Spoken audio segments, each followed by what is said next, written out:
Boa noite. Agora é para valer? Boa noite. É disponível, já podemos começar.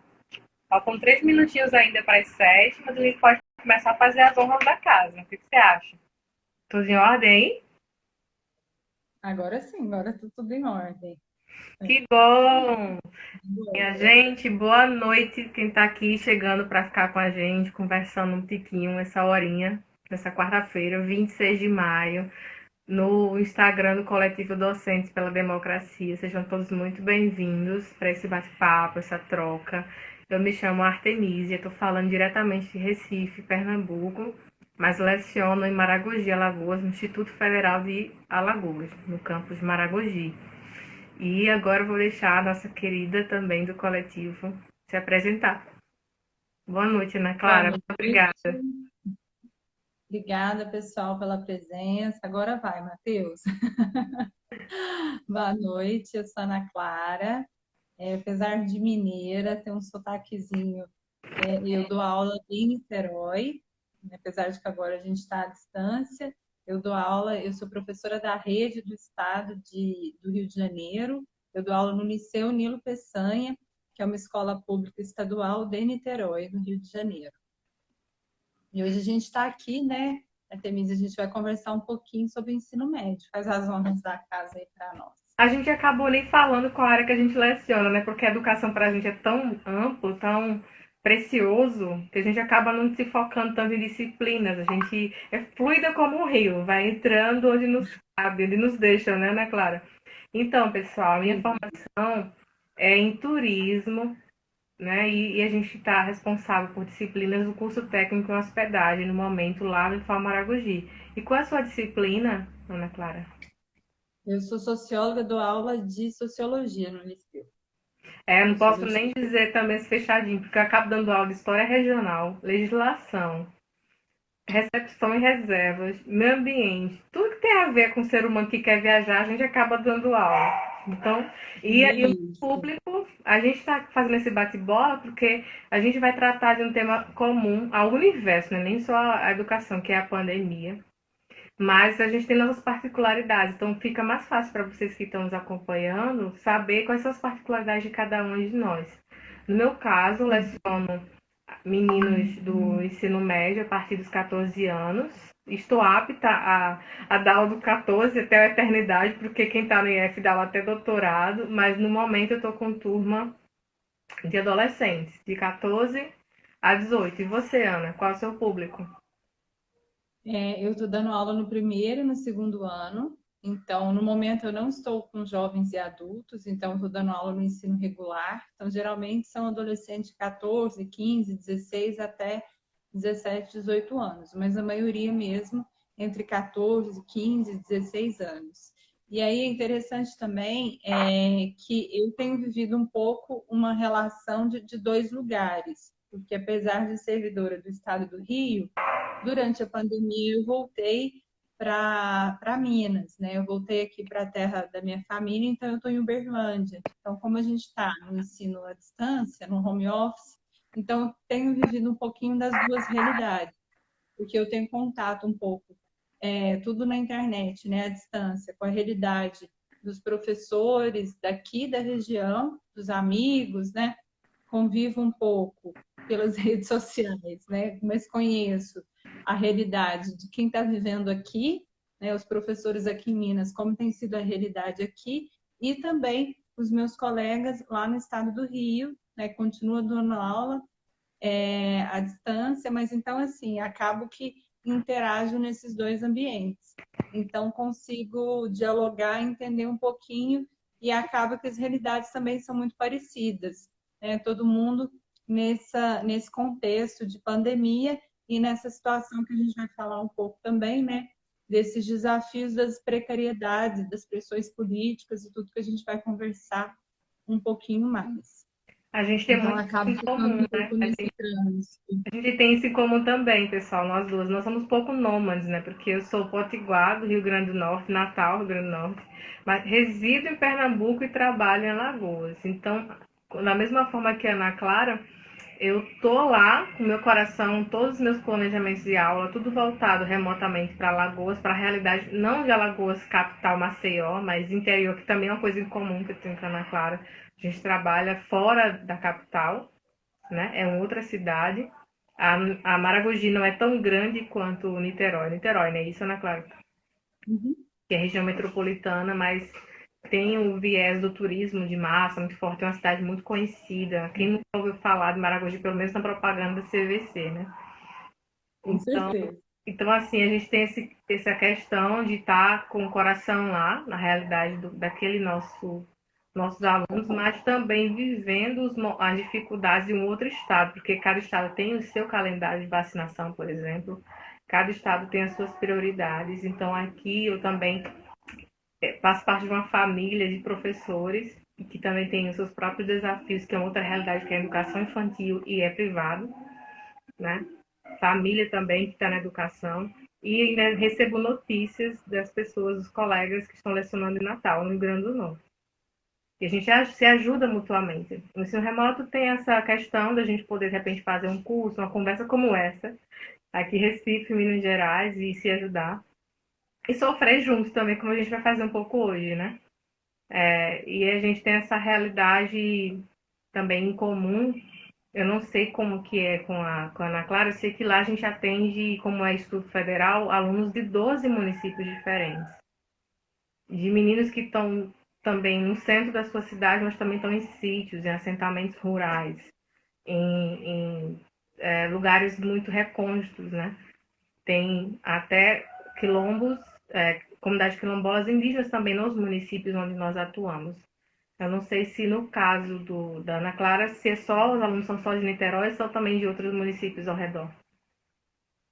Não é bem essa realidade, inclusive, também é um problema e como a gente tem feito essa batalha, porque a gente entende, né, Artemísia, e é um diálogo que a gente tem tentado travar com a comunidade escolar, a gente tem se movimentado muito nesse sentido, nós, professores do liceu, na grande maioria, para dialogar com a comunidade, dizer o quanto a volta no ensino presencial agora é um risco muito grande, porque o estado do Rio voltou semipresencialmente, agora eles têm feito escalas para o retorno, e a gente tem se posicionado, né? A gente fez uma carta à comunidade escolar, às autoridades, a gente colocou faixas na porta da escola, uma que tem até corrida às redes sociais, escola sem vacina é chacina, a gente está lançando um vídeo para correr nas redes sociais, e um dos grandes motivos é justamente isso que você traz, porque o liceu, ele é uma escola no centro da cidade, é uma escola muito antiga, uma escola muito tradicional. Lima Barreto estudou lá, o deputado Marcelo Freixo, a gente tem várias pessoas, várias autoridades, Freixo, vários artistas. É uma escola muito tradicional, é uma escola do centro, muito grande, muito antiga, muito bonita. E o que acontece? A maioria dos alunos do liceu não são de Niterói, são da região, dos municípios vizinhos. A gente tem, não tantos, 12, mas a gente tem 6 municípios vizinhos. Então, a gente recebe alunos de Maricá, de Itapuaçu, principalmente São Gonçalo, Itaboraí, mas a gente chega a receber alunos do Rio, alunos de outros municípios. E aí, o que acontece? Esses alunos, às vezes, pegam 3 ônibus só para chegar até o colégio, né? E a gente tem essa medida de muito risco, porque a gente está falando, a gente conhece o que é o transporte, a gente está falando do transporte público do Rio de Janeiro. A gente sabe que no Brasil isso é geral, mas principalmente nas cidades grandes, a gente sabe o que é o transporte lotado, né? A gente viu que não houve nenhuma medida efetiva para diminuir, pelo contrário, durante a pandemia o que fizeram foi diminuir a circulação dos ônibus, dos metrôs, então os transportes continuaram cheios, não tem nem álcool gel, né? A sanitização precaríssima. Então, o que você tem? Mesmo que você tenha algum tipo de protocolo na escola, e aí a gente vai questionar e dizer todos os problemas que são esses protocolos na rede pública, que a gente não teve uma infraestrutura necessária, né, para receber essas medidas, para começar que a gente não tem espaço físico, não tem ventilação, a gente não tem nem banheiro direito nas escolas. Se a gente for para a periferia, a gente não tem nem água tratada em alguns lugares, né, nos recôncitos aí do Brasil, e a periferia do Rio não fica atrás disso. Mas, então, por exemplo, o Liceu já não está nessa situação de precariedade tão grande, porque é uma escola, como eu digo, tradicional, a melhor escola, pelo menos em termos de infraestrutura, é uma escola até muito bonita, né, um patrimônio público. Então, nesse aspecto, não é tão problemático, mas aí você tem um outro problema, que é o problema de ser uma escola enorme, E também o com caminho 3 mil até lá. alunos. A gente tem um problema de ser uma escola de 3 mil alunos, 3.000, que Ana. recebe alunos de 3 mil, de tudo quanto é lugar. E aí a gente tem esse problema do trânsito, né? Os alunos pegando muitos transportes para chegar até lá, e a gente tem o déficit de funcionários. A gente tem uma escola de quase 3 mil alunos com 2 inspetores para 3 turnos de aula. E a gente tem 2 porteiros que a gente conseguiu há alguns meses atrás só, até então a gente não tinha. Então, como é que faz? Mesmo que você tenha um rodízio, né? Mesmo que agora, por turno geralmente são 1.000 alunos por turno. Mesmo que você diminua isso para 3 vezes, né? Mesmo assim, é uma escola cheia e movimentada, com 2 inspetores, com um inspetor. Pensa, como é que ele vai dar conta? O nosso espaço físico é gigantesco. Como que ele vai dar conta de controlar se o aluno está sem um inspetor, né? Determinado período de dia. Como é que ele vai controlar se o aluno está com máscara, você tem máscara, e dentro do banheiro? Como é que vai controlar, que vai garantir distanciamento, que os alunos não vão se abraçar com os alunos?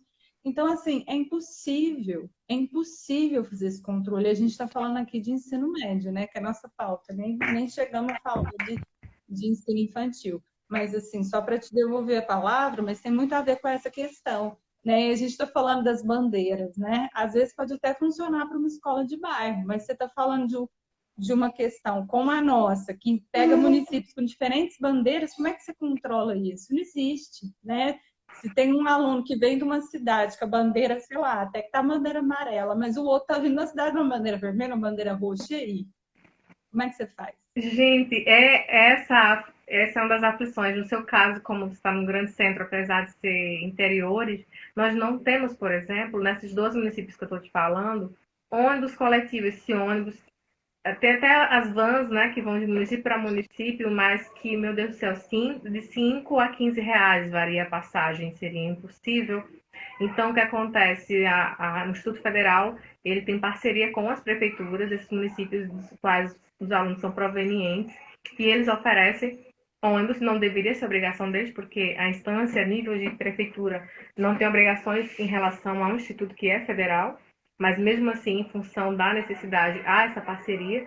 E esses ônibus, que não são os melhores do mundo, que tem municípios, inclusive, que quebra 2, 3 vezes por semana, e os alunos ficam sem poder ir à aula, vão desses municípios. Muitos alunos acordam às 4 da manhã para poder começar a se deslocar, sair do sítio, para poder chegar ao centro, do centro pegar esse ônibus. Muitas vezes tem os que vão a cavalo, barco, tudo que você imaginar, para chegar no ponto onde esse ônibus passa, quando ele passa, e todos juntos. E aquele aluno que é do turno inverso, mas está indo fazer um estágio, vai nesse ônibus pela manhã. Então não tem essa coisa, só pode ter tantos meninos com distanciamento 2 metros de um para o outro. Vai em pé, de 4 da manhã, 5 da manhã até as 7 para chegar no campus. E na volta do mesmo jeito, chega tarde da noite em casa, muitos passam o dia lá, prefere passar o dia no campus quando é presencial para poder dar conta das atividades, porque até chegar em casa, descansar, comer e fazer atividade, já é hora de dormir e voltar. Então, a gente tem essa particularidade também de dependência das prefeituras, dependência das bandeiras, como é que eles estão, cada município. Esses meninos, a gente sabe que vacinação nenhuma, nem mesmo aquela usual que a gente toma quando nasce, é 100%. Ela precisa que todo mundo esteja também vacinado para que funcione. Então, o que adianta a gente conseguir essa coisa maravilhosa, que é um direito nosso, a vacinação, se os nossos alunos não estão? Né? Que tipos de democracia a gente vive? Estamos aqui num coletivo de educação para a democracia, né? E a gente levanta várias questões. Ainda tem o estágio, nós mudamos para o Instituto Federal o estágio. Você citou uma redução. Nós temos cerca de 500 alunos no campus, somos um campus relativamente novo, só temos 10 anos. Temos há pouco mais de 3 anos no campus oficial, já passamos por um campus provisório antes. E a gente está aumentando a quantidade de cursos, aumentando o tempo de existência, o tempo de necessidade, a quantidade de necessidade para, para a realidade do campo, mas o orçamento está diminuindo. Vocês estão com 3 mil e conseguiram, você falou que conseguiram mais 2 pessoas há um pouco tempo, etc., porteiro, etc. A gente está diminuindo. Não sei como que está o conhecimento dos colegas que estão nos acompanhando agora sobre o que está acontecendo na educação federal no Brasil, que se dando certo esse projeto horrível, horrendo, também pode chegar nos estados e municípios, porque parece que tudo se copia nesse país, né? Então a gente tem que pensar que pode chegar assim esse corte, assim como já começou com o corte do Temer, né? Vocês estão me ouvindo bem, pessoal? Só para saber, porque está tendo uma movimentação aqui ao meu redor. Vocês estão me ouvindo bem? Ana Clara, você está conseguindo falar? Oi, gente. Então a gente está passando. Eu não estou te ouvindo. Tá ouvindo, Camisa? Pronto, deu certo, deu certo. Tá me ouvindo? Tá ouvindo? Tô. Eu ouço bem, mas só que tava tendo um barulho muito grande. De repente, eu ia falar para você, às vezes, colocar um foninho. Mas acho que agora já passou o barulho. Tava tendo uma movimentação aí. Acho que é os vizinhos, são os vizinhos, não sei. Isso mesmo, gente. É o ônus, a gente está remotamente. Desculpa a todos. Por isso que eu perguntei se a minha voz estava mais alta do que o barulho externo, que era o mais importante. Obrigada, pessoal. Não, tá dando pra... Estou vendo que a Clara aqui disse que sim, o Rafa também. Então vamos continuar. Então, para quem não está sabendo, a gente, além de ter passado isso, todo servidor, todo tipo de serviço público, né? No final da gestão do Temer, aquela PEC horrorosa que nos tem tirado 20 anos de melhorias para a educação, para a saúde do Brasil. Em seguida, logo no primeiro ano, né, da gestão do atual presidente, nós tivemos aí os cortes no orçamento. E quando a gente pensou que algo ia melhorar, veio a pandemia, e com isso é uma questão, gente, de contexto. A gente não pode pegar os números frios e dizer, já que vocês não estão usando energia elétrica, então a gente vai diminuir o orçamento para vocês. Porque a gente não estava usando, porque a gente estava em pandemia, né? Estava em quarentena. Então não tem como você tomar uma decisão de mais um corte baseado nisso, né? Então, tô preocupada com o barulho novamente. Então, o que acontece? A gente está com um campus, especificamente vou dizer o nosso caso, mas isso está acontecendo em todo o Brasil, que está com 10 anos, com a quantidade de alunos aumentando, com a quantidade de demanda aumentando, mas o orçamento para 2021, agora 2021 não letivo, mas o ano corrente, calendário, de menos de R$1 milhão. A gente nunca teve orçamento tão baixo. 900 mil no total, só que a gente só está tendo acesso neste momento a 400 mil. Então, se vocês estão com a problemática de não ter quantidade suficiente de pessoas para controlar esses jovens, os alunos em 3 turnos, nós estamos indo todo mundo dos terceirizados, da limpeza, e não teremos condições, por exemplo, de pagamento de energia básico, ar-condicionado. Tanto que o planejamento do calendário para um possível híbrido, né, aquela mistura estranha de remoto com presencial, estranho porque a gente sabe que na literatura da pedagogia, né, minha gente, híbrido não é isso. Híbrido é quando você faz uma parte da tarefa em casa e tira as dúvidas em sala de aula. Todo mundo, não é metade da turma em casa, metade. Não são as pessoas que se dividem, são as atividades. São coisas diferentes. Mas a gente inventou uma moda nova, que é esse híbrido, que você faz metade da turma em casa, metade da turma na sala. E a gente não quer fazer isso. E não porque a gente não queira, mas por causa que, além de não ter vacina, a gente não teria condição de segurar a internet e a energia com todo mundo junto no campus do Instituto Federal. Vocês têm noção do que significa você, há 10 anos, o que você diria do Instituto? O orgulho de dizer que tem toda uma estrutura. Eu sou professora no Instituto Federal, eu sei que lá, trabalhando lá, eu vou ter toda a estrutura para dar o melhor de mim como professora. E agora, quando você diz que você é do Instituto Federal, você chora. porque não tem papel higiênico, porque não tem limpeza, porque não tem energia, porque não tem dignidade para receber esses alunos que dependem inteiramente de nós. Nesse momento, com R$ 400 mil, nós vamos ter que cortar todos os auxílios de permanência para os alunos, bolsas de pesquisa, bolsas de extensão.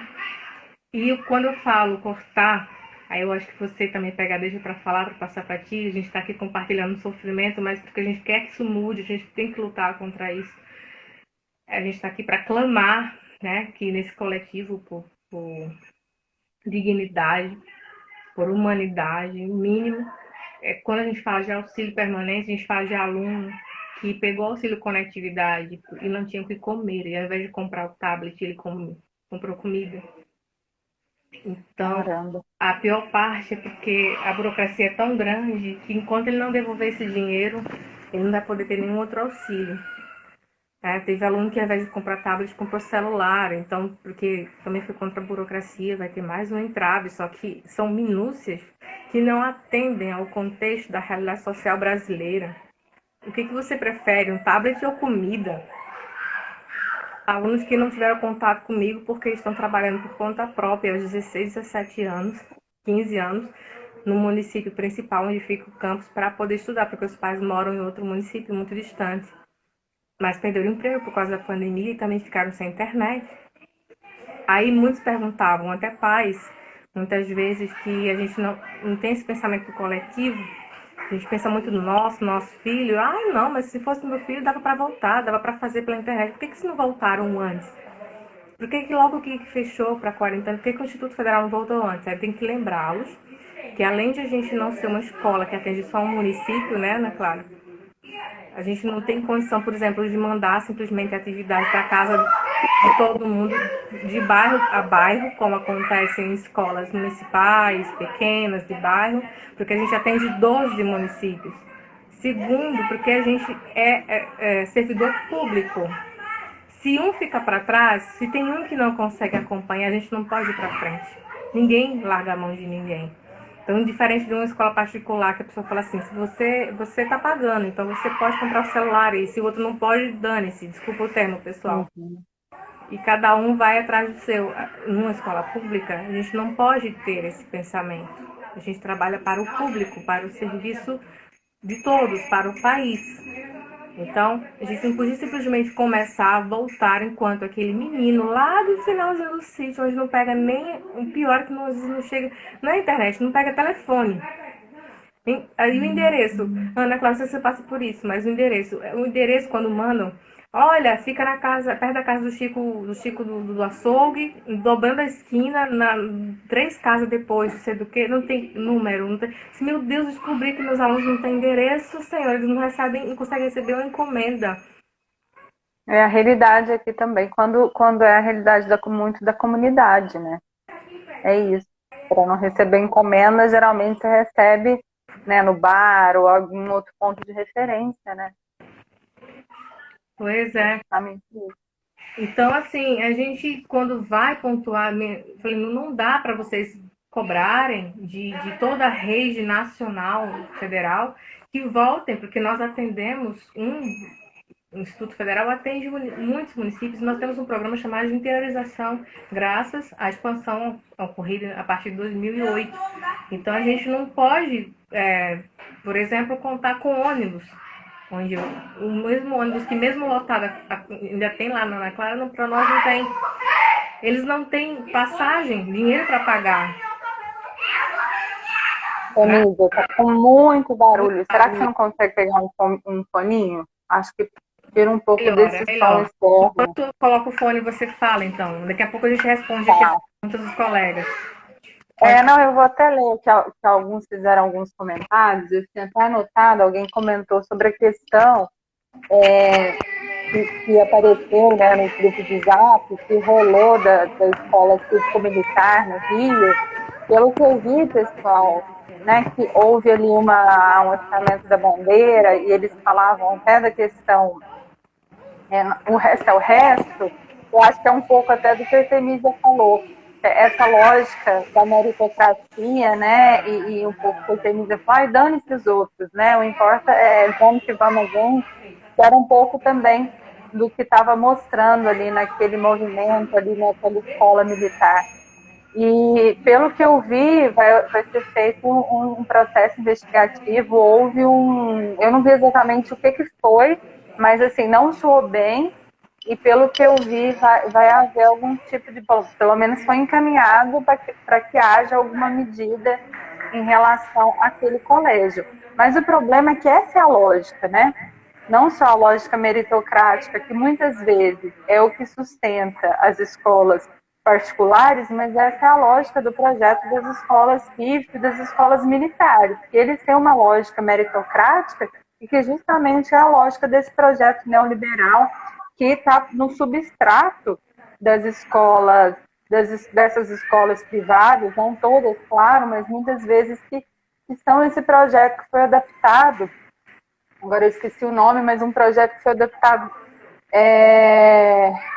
o projeto Nova Escola, não tenho certeza, mas que foi adaptado pelo projeto das escolas militares, né? Que pega todo esse arcabouço, né, do empreendedorismo, dessa lógica da escola da educação enquanto mercadoria, e traz traz também a lógica do militar por trás. Então é isso, nós somos o resto, a gente é elite, nós somos, né, e o resto se dane. É muito essa lógica que está.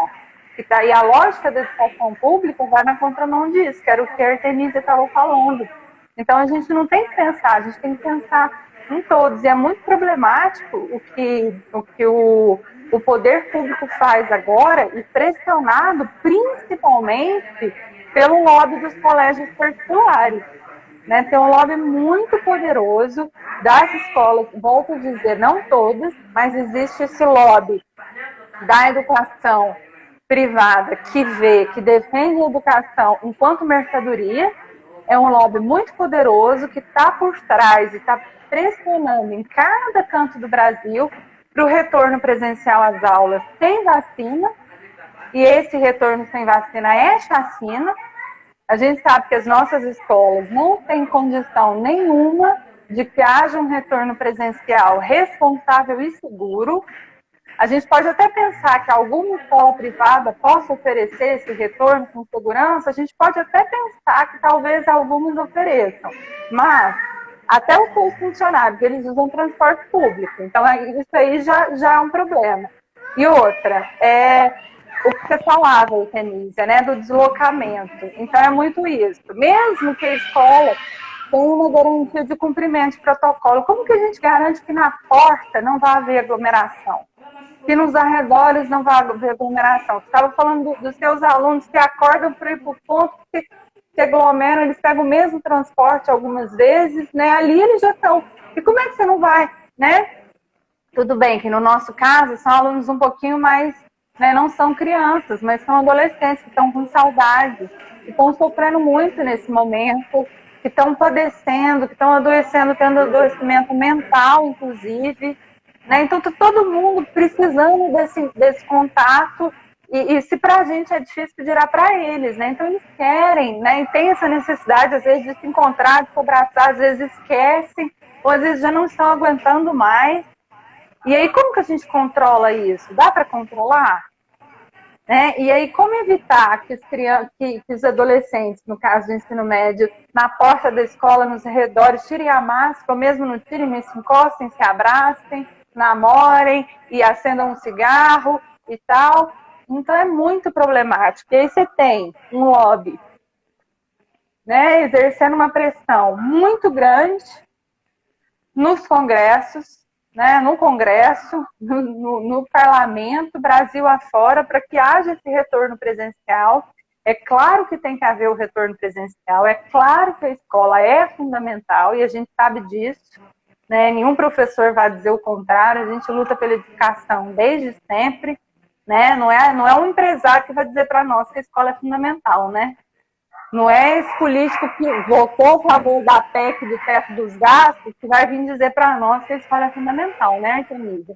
Não são os mesmos políticos que estão ali tirando verba, né, da escola técnica, dos Cefetes, dos IFETs, das escolas públicas. Não são esses políticos que vão vir com a cara de pau dizer, mas a escola é essencial.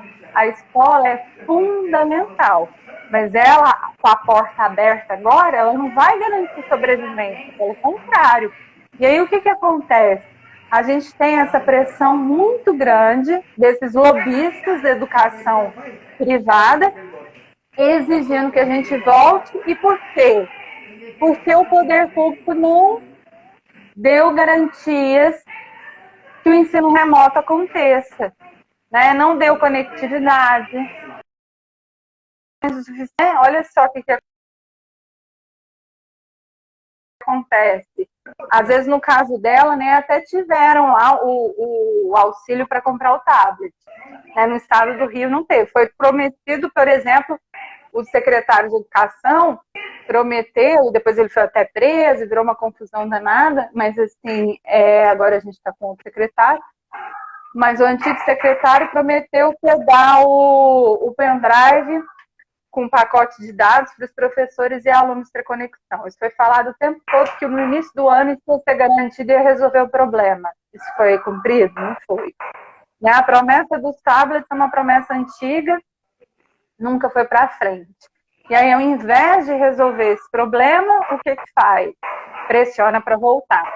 Pressiona para voltar, e aí esse risco muito grande. Ao mesmo tempo, a gente tem deficiências muito graves e que vem se somando junto a essa crise financeira, que é o que a Economia está trazendo, né? A ponto do aluno até receber, no caso, né, do colégio federal, um vale para comprar o tablet, mas acabar comprando comida. Porque a condição financeira, né, a perda do emprego ou da família decaiu tanto que ele foi obrigado, né, entre escolher comer e comprar o tablet, comprar comida.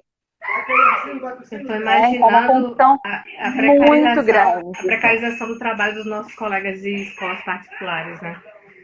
Que além e que estão ainda mais pressionados, né? Muito pressionados, e a gente sabe que existe um processo já, um projeto antigo de dessindicalização, então muitos deles não têm com quem lutar por eles, quem fazer o contra-lobby, né? O contra-golpe, digamos assim, porque isso é um golpe com a classe trabalhadora, dos professores, tanto trabalho, muitos estão adoecidos mentalmente, muitos não tiveram condição de se municiar, inclusive de munir de ferramentas e bons computadores, boa internet, onde residem.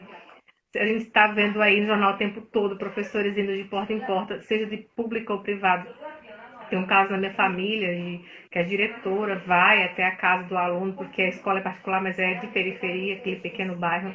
Então vai na porta deixar o material, e você larga seu filho com quem? Porque seu filho também está fazendo ensino remoto em casa. A gente não... Realmente é um lobby perverso. É um ardil terrível. E como o Claudemir está colocando aqui, essa pressão pela educação híbrida estranha, como eu denominei estranha, né? Em que ele também tem que ir para a aula.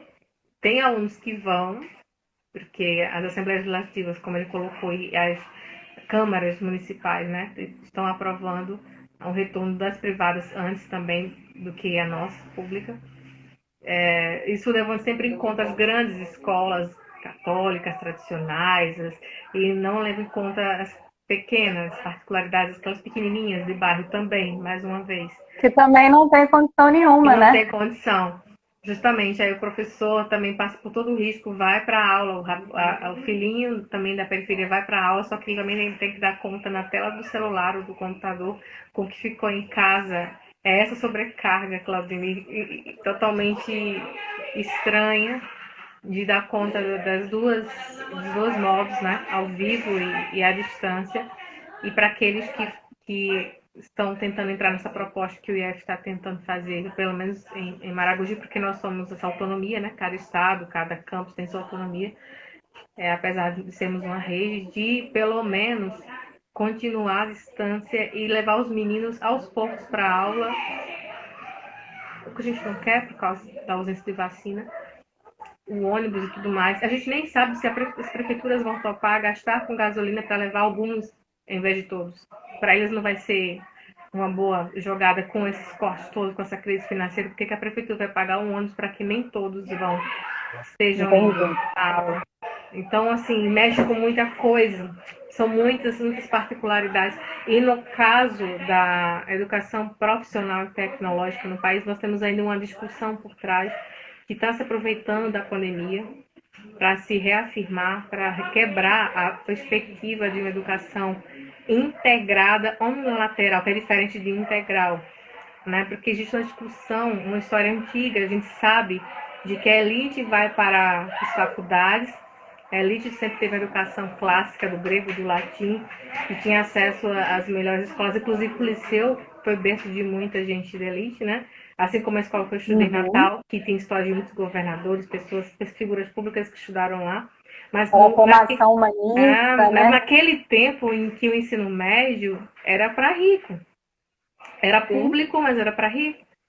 Então, por quê? Porque a classe trabalhadora ia, no máximo, ficava até o ensino infantil, fundamental, quando se alfabetizava. E quando seguiu um pouco mais à frente, a partir da década de 30, com Vargas, a gente tem aí uma discussão da diferenciação. O pobre vai para o mercado, vai para os cursos técnicos. Né? A ditadura ampliou isso, né? Colocando, vinculando o ensino médio diretamente à educação técnica, mas a educação técnica não é aquela que pensa em si mesmo como trabalhador, como indivíduo, como hoje nossa Constituição de 38 diz que a educação tem que ser, de nos enxergar como cidadãos, mas aquele que eu sou apenas mais uma peça no Fordismo, né, da coisa toda, e etc. Aí chega ali o processo já nos anos 90 e se aprofunda na cefetização, né, nos cefetes, se aprofunda essa cisão, há um clamor para que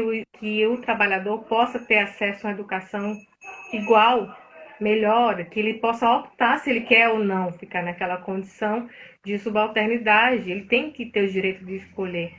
E aí, apesar de a LDB 96 não ter sido como o nosso querido, acho que foi o Darcy Ribeiro, colocou lá com as ideias baseado na educação omnilateral, integrada, do ensino médio pleno, junto também uma formação técnica. Não foi aquilo, mas abriu brechas para algumas mudanças positivas que veio com a criação da rede em 2008, com essa visão, com a interiorização, com realmente, não é perfeito, mas já era a ideia de um processo, de uma passagem para algo que se desejava ter. E aí, quando a gente tem esses anos dourados de investimento na educação, no ensino básico, técnico e tecnológico no Brasil, que vai de 2008 a 2018, gente, 10 anos. Aí, de repente, em 2013, 2014, já estava diminuindo o orçamento disso, já estava começando a precarizar.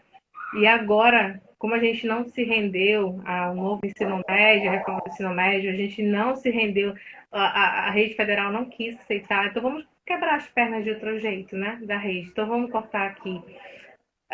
Eles já não podem fazer concurso, então eles não podem convocar nada. Então, o que está rolando agora? A discussão é que eu, por exemplo, que sou do campus Maragogi, também tenho que dar aulas em outros campos. Isso com deslocamento por minha própria conta.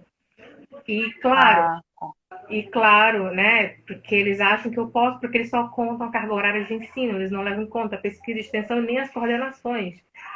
Então, o coordenador pedagógico, ele não conta essa carga horária e acha que ele não faz nada. Então, ele também pode estar apto a dar aula em outros campos. Né? Então, você agora vai virar... Então, a gente desiste de fazer qualquer outra coisa para o qual o IF foi feito, fabricado, digamos assim, pensado, e faz só ensino. Só entre aspas, é muita coisa, mas a gente vai equivaler a uma escola comum, como qualquer outra, e aí vem a pandemia e vem o cenário difícil, como é que a gente faz, que é outro fator, né? Que os pais não pensaram lá atrás, os pais que queriam que a gente voltasse de todo jeito. Nós damos aulas técnicas, práticas. Então, como é que a gente pode voltar como uma escola estadual ou particular de bairro voltaria? A gente tem que adaptar os laboratórios, adaptar todas as aulas, tem que qualificar todos os professores para dar uma aula prática por essa telinha aqui que a gente está conversando. É um desafio, assim, terrível, né? Então... Um desafio em dobro, né? Em dobro. A gente já tem uns laboratórios deficitários, dependendo do olhar, de exigência nossa como professor. E o distanciamento, a pandemia piorou. Então, a gente vai ter um curso técnico precarizado, sem pesquisa, sem extensão, sem acesso à comunidade, apenas voltado para a sala de aula, e os professores também fugindo, porque se você não dá conta do seu próprio... Não tem como dar conta com um salário que não vai ser aumentado durante 20 anos, sem progressão, ele não acompanha a inflação, seu salário baixo, o que você vai fazer? Você pede para sair, dá uma de tropa de elite. Que é esse o projeto, esse caminho. Você entende todo o projeto? Esse projeto de Destruição do viés. Que é um projeto de destruição da educação, de destruição da ciência, de destruição da civilização, de uma forma muito mais ampla, né? É o projeto de barbárie. E a gente vê, e é tão nítido, né, que é um projeto, e aí vem com essa fábula, né, que o Claudemir fala, aprovar a educação como serviço essencial, quase todas, e é tão interessante, né, porque eu estava discutindo... É uma fábula, gostei da palavra. Gostei da palavra fábula, porque a gente uma amiga, mas a educação é tão essencial. Gente, está contando isso para nós, né? Vem para o professor que luta, que regaça, que milita, que faz greve, que luta tanto tempo, que paga para trabalhar, né? Que a vida inteira a gente pagou para trabalhar, a vida inteira. Agora a gente está usando nosso computador, nosso celular, mas a vida inteira a gente comprou pilô, a gente comprou giz, a gente, né, praticamente pagou para trabalhar, porque o professor... Olha isso aqui, né, gente? Sempre foi isso aqui, visto... ó, ninguém deu, tá? Sem a gente sempre foi visto como vocação, né? A gente nunca... eu brinco que eles falam que professora é quase... Você só é professor, né? Quase assim. Professora é missão, né? Porque professor nunca é visto como... Nunca foi valorizado. No nosso país não à toa, né? E o que acontece? Agora, nesse projeto... É tão maluco isso, mas nem é maluco, né? Esse projeto é tão racional, desse projeto de barbárie que a gente está vivendo no país, com essa gestão, e que está acontecendo já que veio devagarinho, sendo construída desde o golpe, e como tem sido... E que está em todos os espaços, né? Está sucateando as verbas, dali e de cá. E olha só, pensando no caso do estado do Rio, como que isso acontece? Você falou, por exemplo, da questão da reforma do ensino médio. É mais uma boiada que está passando. Para nós, isso tem vindo agora, né? Agora começa a chegar. Gente, olha aí, a gente estava discutindo, construindo isso, mas aí com a pandemia, todo mundo parou porque veio a emergência. Primeiro é sobreviver, primeiro é como que a gente vai fazer, se a gente volta, se não volta, ensino híbrido, como que a gente vai construir, como é que é isso, como é que é ensinar, e até que a gente se adaptou mais ou menos. E aí não veio recurso, vamos fazer de que jeito, cada hora é uma coisa, né? E de repente, a boiada, reforma do ensino médio, mais uma boiada que estão tentando passar, aí a gente corre, vamos tentar organizar para discutir, mas discutir como no meio da pandemia, com tanta coisa acontecendo, ensino, né? A crise da educação é um projeto, com certeza. E aí, então, por exemplo, no Rio, o que tem acontecido também? Nessa precariedade do suposto...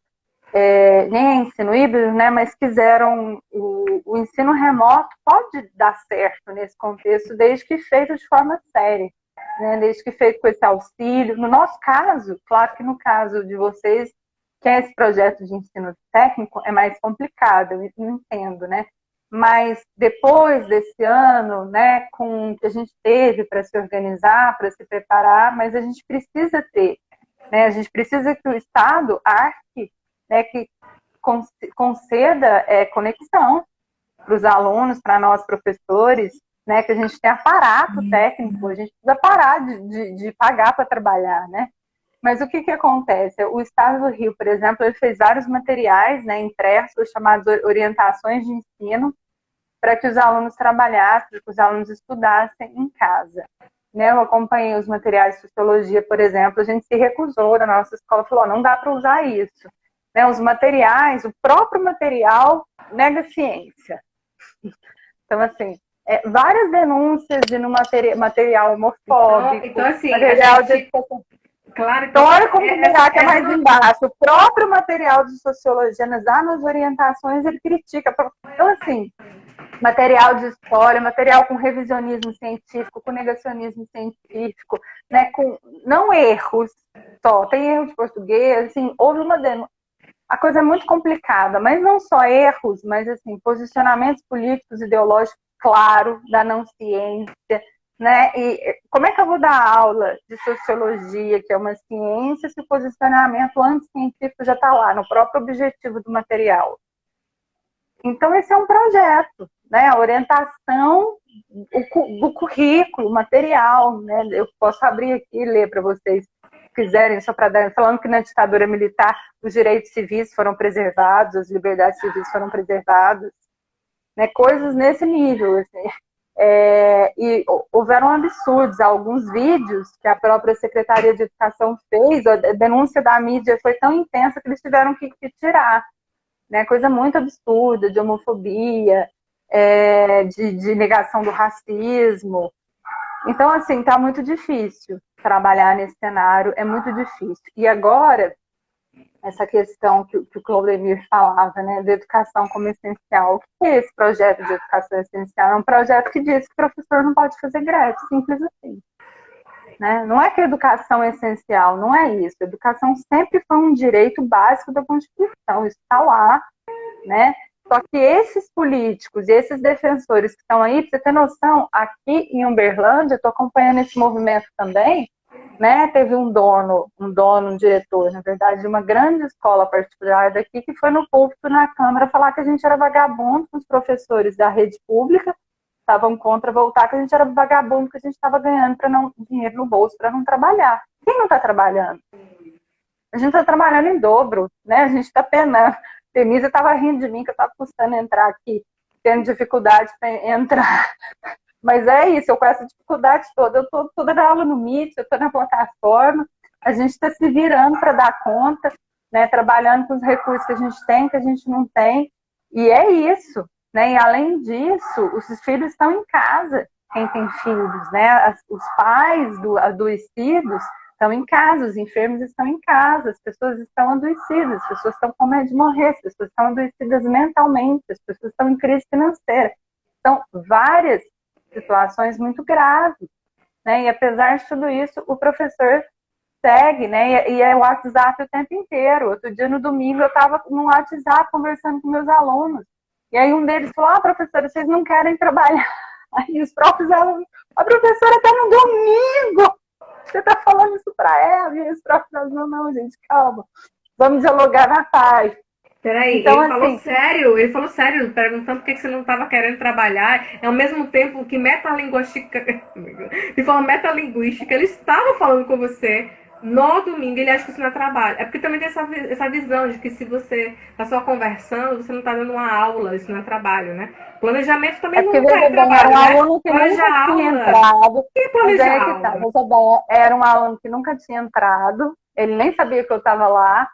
Né? E aí eu sempre mando vídeos para os alunos, eu tinha mandado um vídeo de orientação sobre a pandemia, alguma coisa assim, alguém entrou no assunto da aula presencial, eu fui esclarecer, e aí o aluno soltou, que os professores não querem trabalhar, são vagabundos, e aí os alunos foram, nossa, não é isso e tal, e aí rolou, e os alunos começaram a discutir, gente, vamos aprender a dialogar, não é ódio, é assim, vamos conversar, mas era um aluno que não estava participando, não estava acompanhando. Então é sempre assim, geralmente é assim, né? É sempre a crítica que vem sem entender. Aquele diretor que está ali falando dos professores de escola pública, mas não está com o pé na rede pública, não está sabendo o que está acontecendo. É sempre assim. Né? É sempre assim. Ele não quer saber. O primeiro problema é que ele não quer saber. Ele não é que não sabe. Não chegou até ele. É que ele também não quer saber por quê. Não quer saber. Porque é um projeto. Né? Porque é um projeto, e é um projeto de dane-se mesmo. Né? E o Estado começa a fazer isso agora, então eu não vou dar condições para garantir o ensino remoto, e é dada toda essa pressão, né, que a sociedade começa a fazer, os comerciantes e o lobby, então vamos voltar. Né? Então vamos voltar, mas é isso, e agora nova cepa da Índia, e criança agora adoecendo, jovem agora adoecendo, e aí, o que a gente faz? E aí voltamos para a questão, escolas particulares, beleza, mas escola particular e criança, tem como garantir protocolo com criança? Eu tô com sofrimento, essas palavras, gente, olha, a gente tá aqui há mais de 40 minutos, trocando ideias sobre as nossas realidades, a gente não tá aqui levantando bandeiras de sofrimento, de de crítica pela crítica, de professor reclamão. Hoje, simplesmente mulher louca, né? Porque mulher, quando fala alguma coisa um pouco mais alta, é a louca, a histérica. Não é disso que a gente está tratando. A gente está tratando de direito. Direito que consta na Constituição Federal, de acesso à educação a todos, mas, acima de tudo, direito à vida. Antes de sermos educados, nós temos que ser É o educados direito para fundamental, né? direito fundamental à vida. Então, eu sou particularmente uma professora muito afetuosa, no sentido de gostar de toque, de proximidade, de abraço. E eu sofro só de imaginar a estar com os alunos e eu não sei se eu vou querer abraçá-los sem poder ou se eu vou correr com medo, porque minha saúde mental não me permite que eu tenha. Eu vou ficar enlouquecida dentro desse paradoxo entre estar com eles plenamente, porque eu sinto saudade, quero olhar no olho deles, que eu não posso, porque sou como menor de idade, nem a câmera eles podem ficar abertos na hora da gravação da aula. E também, ao mesmo tempo, com medo de chegar perto deles e me apavorar e não ser eu mesma e ser uma pessoa completamente diferente do que eu realmente sou ali perto deles, sempre com medo deles, não querendo que cheguem perto. Aquela louca que fica que não é louca, como diria Débora Seco. Débora Seco não, a Tata Werneck durante o velório do Paulo Gustavo, né? Chamaram de louca porque ela estava super protegida, mas eu faria isso por mim e pelos meus alunos. E nós seríamos mais uma louca, né, Ana Clara? Então, assim, a gente está aqui clamando por vida, sabe, pelo básico. A gente quer dar aula, a gente ama dar aula, aula é essencial. Aulas, vida, educação se misturam. Quem não tá louco para voltar, né? A gente tá. É o que eu faço. Minha gente, eu fiz 20 concursos para ser professora, porque como bacharel era a única maneira que eu tinha para ensinar. Inclusive, estou fazendo. Olha só, a gente não para, né? O governo está pagando, fazendo licenciatura também. Estou fazendo 3 especializações nesse momento. Tudo isso para ficar melhor, para me aperfeiçoar para esses alunos, para contribuir com a sociedade. Diz que eu não estou estudando, que eu não estou trabalhando, que eu não faço nada. Eu estou aqui ainda com atestado médico de chikungunya, dando aula com os pés para cima. E eu não estou falando que sou melhor que ninguém, porque todos nós que amamos educação fazemos tal e qual. Muito mais do que isso.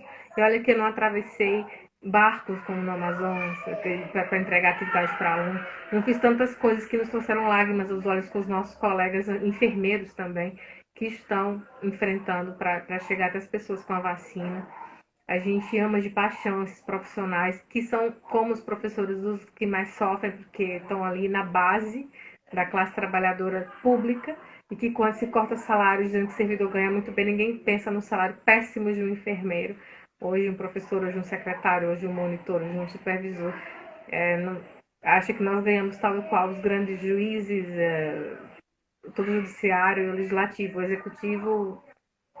As pessoas não têm noção. Mas da nossa é que o professor, né, a professora, no caso, enfermeira, o assistente social, na verdade, são profissões que estão sempre associadas à mulher, né, que é a figura do cuidado, que é sempre o papel feminino da sociedade machista. Então, essas profissões são sempre as profissões desvalorizadas, que sempre vão ganhar pouco, porque é a construção do machismo. No lugar do cuidado é o lugar da mulher, e o lugar da mulher é desvalorizado. Então, o juiz vai ganhar bem, o médico vai ganhar bem, mas o enfermeiro não, porque é associada a... E quando não é sobreposto a questão do racismo, porque quem é que serve no Brasil? A gente tem uma dificuldade, inclusive, de respeitar e valorizar financeiramente prestação de serviço, porque a gente acha que serviço tem a ver com serviçal. Então, desde o pedreiro, a manicure, aquele que serve à humanidade, aquele que cuida, aquele que faz algum trabalho com suas mãos, com sua inteligência, e não em produzir coisas ou em profissões ditas, como diria a elite grega, né? Como você acabou de dizer, os business, etc, etc. Então, são também as profissões de preto, né? Mulheres e também de pretos. Né? E aí são sempre a começar pelos soldados, os soldados que também são desvalorizados, mas infelizmente sofrem lavagens terríveis, né? Que são as patentes mais baixas, da delimitação, os pretos que estão ali e que também sofrem, mas não conseguem se reconhecer muitas vezes como classe, né? Para lutar contra isso. Mas olha só quanto pano para manga dar uma conversa dessa. Porque tudo está E outra muito coisa, brincado. O nosso, digamos, Mohan diria, nossa sociedade é complexa. Não dá para separar sociologia de economia, de meio ambiente, de saúde, de vida. Não dá para. Eu, como formada em turismo, estou aqui com a mesma linguagem que você, que era sociologia. Eu que sou do Nordeste e você do Sudeste, a gente está com a não dá mesma para separar linguagem. a classe de gênero, de raça. Não dá, não dá. Não tem condição. Tá tudo muito, muito junto. E é um processo histórico que, nesse momento, em 26 de maio, perto das 8 horas, infelizmente a gente já terminou nosso papo, mas a gente já está aqui fazendo também história nesse momento. A gente está registrando. Espero que um dia você, não sei com quem eu estou falando, não sei que nos próximos 5, 10, 15, 20 anos que esteja assistindo esse documento, que você possa entender a partir da nossa fala esse momento que nós estamos vivendo e que nós estamos aqui para que vocês não tenham que viver o que a gente está vivendo, você do futuro. Eu acho que eu estou sendo um pouco Admirável Mundo Novo, aqui um pouco 1974 de George Orwell, mas eu espero que você, que se formou para ser professor e que agora está em uma sala de aula, não tenha que viver o que a gente está passando, que a gente está aqui lutando para que você tenha orgulho de ser professor, não tenha medo e tenha melhores condições de trabalho que nós estamos tendo nesse momento. E espero que sirva nesse coletivo Docentes pela Democracia como ferramenta de transformação, de sensibilização e que chegue a todo o país e além, que possa entender a língua portuguesa, é claro, esse nosso grito de socorro. Nós estamos aqui nesse dia para gritar socorro, merecemos respeito. Vacina sim. Ana, Muito bom. pode falar. E aí, agradecer essa fala poderosa, Artemisia, e dizer que é isso. É claro que educação é fundamental. A gente quer muito voltar para as escolas, a gente está super, né, como a Artemisia falou, eu também, assim como você, eu fico um pouco receosa de pensar como é que vai ser isso, porque também eu sou essa professora calorosa e brincalhona e tal, só que eu também, eu saio na rua, eu saio fugindo das pessoas, assim, para não aproximar de medo, né? Talvez com a vacina melhore um pouco isso, mas também não vai adiantar, porque é isso, nossos alunos não vão estar mais vacinados, a gente precisa da imunidade de rebanho, não aquela do vírus, mas quando, né, pelo menos um grande contingente da população esteja vacinado, né? Dizem que é mais de 70%, pelo menos, dizem os cientistas. Então, como é que é isso, né? Os alunos vão chegar, e eu vou me afastar, né, dá um desespero. Como é que você concentra desse jeito? Os alunos vão vir. Eu não sei o que é isso. Eu acho que a gente precisa voltar com a garantia de segurança, né? Mas para isso, a gente precisa que o ensino remoto funcione. A gente precisa que os alunos tenham condição, tenham conectividade. A gente precisa que haja democracia nas escolas. E para isso, é preciso parar, né? Parar de brincar. O ensino remoto é coisa séria. O governo precisa dar as condições para que haja, de fato, para que todo aluno tenha condição de acessar uma aula, para fazer uma aula no Google Meet. Para isso, a gente precisa ter acesso, né, que esses tablets cheguem, que os alunos recebam, né, a verba da merenda escolar, que muitos iam na escola, contavam com aquela merenda e hoje não estão contando. Então, é preciso que esses projetos saiam, de fato, do papel. E, antes de tudo, é preciso correr atrás da vacinação em massa, né? Então, esse diretor, por exemplo, de colégio fazendo lobby para as aulas voltar, por que ele não luta pela vacina na escola? Por que ele não luta pela vacinação aqui na nossa cidade? Por que ele não cobra do prefeito agilizar a cidade, né? Ir atrás de um consórcio do Nordeste, ver como é que a gente faz? Vamos cobrar a vacinação, né? Vamos cobrar das autoridades vacina para que a gente possa voltar. Vamos cobrar reforma nas escolas públicas para que tenha um mínimo de condição. Tem escola pública que não tem janela. Tem escola pública que não tem mínima condição de garantir distanciamento físico. Vamos garantir profissional, inspetores dentro das escolas, né? Pessoas para que a gente possa começar a falar num retorno com mínimo de segurança. Porque todo mundo vem falando dos, né? Ah, não, agora sim, olha, até a Unicef está falando que é possível voltar com protocolo de segurança. Nos outros países deve ser bem possível, sim. A gente está falando de Brasil.